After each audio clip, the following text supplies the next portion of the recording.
दीपावली का त्योहार देश भर में मनाया जाता है, लेकिन इसे मनाए जाने का हर प्रांत में अलग अलग कारणों का होना आश्चर्य में डालने वाला है। इसे मनाए जाने के तरीके भले ही एक जैसे हों, लेकिन इस दिन बनाए जाने वाले व्यंजन भिन्न भिन्न होते हैं।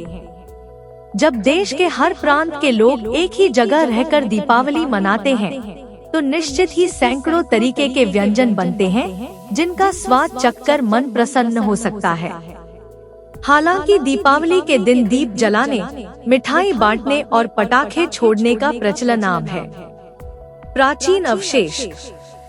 सिंधु घाटी सभ्यता की खुदाई में पकी हुई मिट्टी के दीपक प्राप्त हुए हैं और 3500 ईसा वर्ष पूर्व की मोहनजोदड़ो सभ्यता की खुदाई में प्राप्त भवनों में दीपों को रखने हेतु ताक बनाए गए थे व मुख्य द्वार को प्रकाशित करने हेतु आलों की श्रृंखला थी।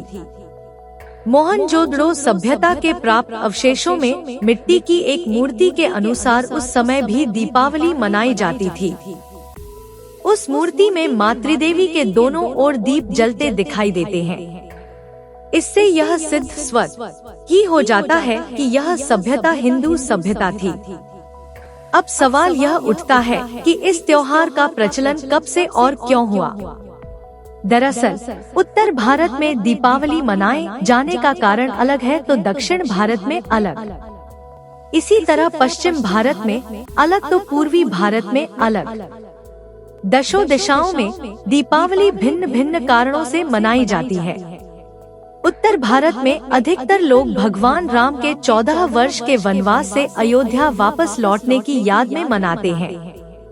श्री राम के स्वागत में अयोध्यावासियों ने घी के दिए जलाए और लोगों को मिठाइयाँ बांटकर एक दूसरे को बधाइयाँ दी।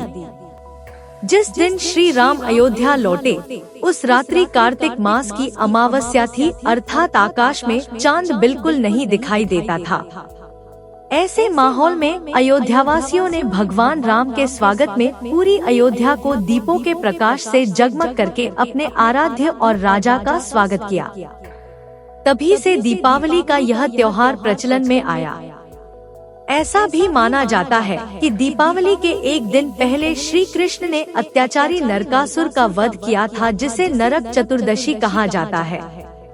इसी खुशी में अगले दिन अमावस्या को गोकुलवासियों ने दीप जलाकर खुशियां मनाई थी।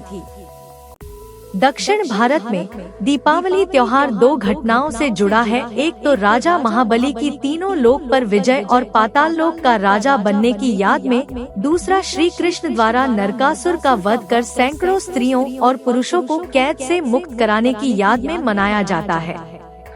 असम के राजा नरकासुर ने हजारों निवासियों को कैद कर लिया था। श्री कृष्ण ने नरकासुर का दमन किया और कैदियों को स्वतंत्रता दिलाई। इस घटना की स्मृति में दक्षिण भारत के लोग सूर्योदय से पहले उठकर हल्दी तेल मिलकर नकली रक्त बनाकर उससे स्नान करते हैं। इससे पहले वे राक्षस के प्रतीक के रूप में एक कड़वे फल को अपने पैरों से कुचलकर विजयोल्लास के साथ रक्त को अपने मस्तक के अग्रभाग पर लगाते हैं।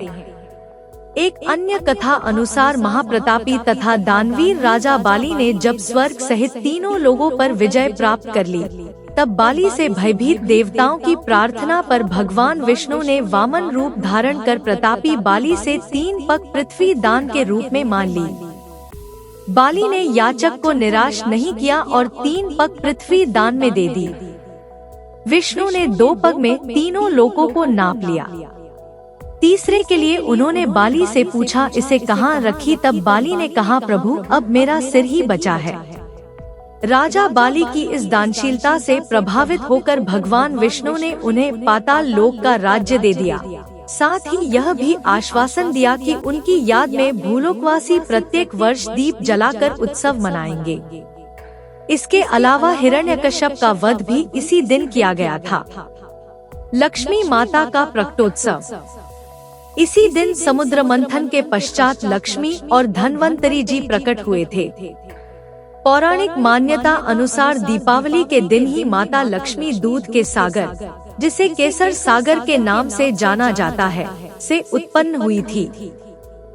माता ने संपूर्ण जगत के प्राणियों को सुख समृद्धि का वरदान दिया और उनका उत्थान किया।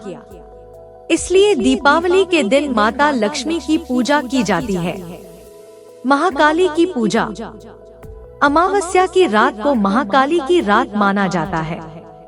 इसी दिन शाक्त संप्रदाय के लोग महाकाली की पूजा ही करते हैं।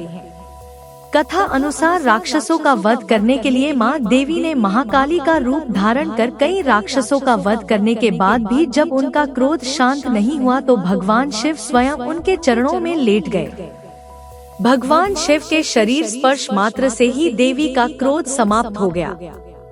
इसी की याद में उनके शांत रूप की शुरुआत हुई। यक्षों का त्योहार। भारतवर्ष में प्राचीन काल में देव, दैत्य, दानव, राक्षस, यक्ष, गंधर्व, किन्नर, नाग, विद्याधर आदि अनेक प्रकार की जाति हुआ करती थी। उन्हीं में से एक यक्ष नाम की जाति के लोगों का ही यह उत्सव था। उनके साथ गंधर्व भी यह उत्सव मनाते थे। मान्यता है कि दीपावली की रात्रि को यक्ष अपने राजा कुबेर के साथ हास विलास में बिताते व अपनी यक्षिणियों के साथ आमोद प्रमोद करते थे। दीपावली पर रंग बिरंगी आतिशबाजी, स्वादिष्ट पकवान एवं मनोरंजन के जो विविध कार्यक्रम होते हैं वे यक्षों की ही देन है। सभ्यता के विकास के साथ यह त्योहार मानवीय हो गया और धन के देवता कुबेर की बजाय धन की देवी लक्ष्मी की इस अवसर पर पूजा होने लगी, क्योंकि कुबेर जी की मान्यता सिर्फ यक्ष जातियों में थी पर लक्ष्मी जी की देव तथा मानव जातियों में। कई जगहों पर अभी भी दीपावली के दिन लक्ष्मी पूजा के साथ साथ कुबेर की भी पूजा होती है।